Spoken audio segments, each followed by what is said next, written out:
Well, global warming skeptics are holding their own meeting on the sidelines of the UN's climate conference in Copenhagen, where delegates from all over the world hold talks on an agreement to supplant the current Kyoto deal to curb carbon emissions.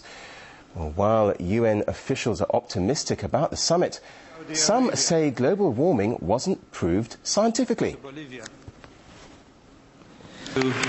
Thank you, Peru. I give the floor. The UN summit on climate change has entered its second day.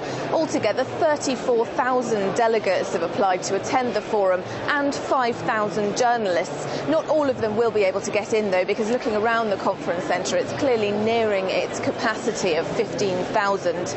The purpose of the forum is to reach a political agreement to cap global emissions on greenhouse gases by 2020.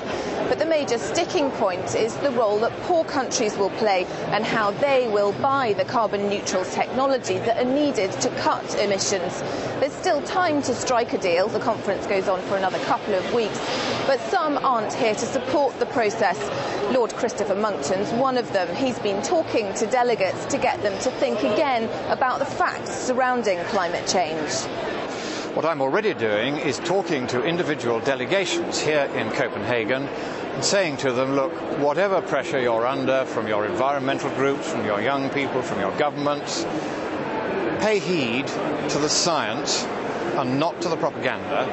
Accept that there is no climate problem caused by humankind, and go home without any agreement. In particular, don't you dare set up a world government or anything like it, and don't you dare impose worldwide rationing and taxing and trading in carbon, because that would amount to the biggest tax in human history, and we don't want that. Some skeptics are trying to bring the system down from within, but there are more outside the centre, where delegates from a variety of NGOs and climate organisations are queuing to get in. I spoke to Sébastien Plémoni from the LaRouche Foundation, who calls the climate change lobby a cult. We are discussing here with a lot of people, and it's like they are in a cult, you know, saying that the planet will disintegrate, you know, if we are not doing anything right now. And I think it's just propaganda, you know.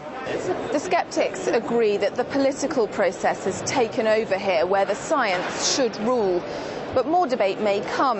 The Saudi Arabian delegation referred on Monday to the emails leaked from the University of East Anglia last month. The representative said that episode had shaken trust in climate change science. And skeptics are in Copenhagen en masse on Tuesday to hold their own meeting on the sidelines of the main one. If they have their way, politicians will sit up and take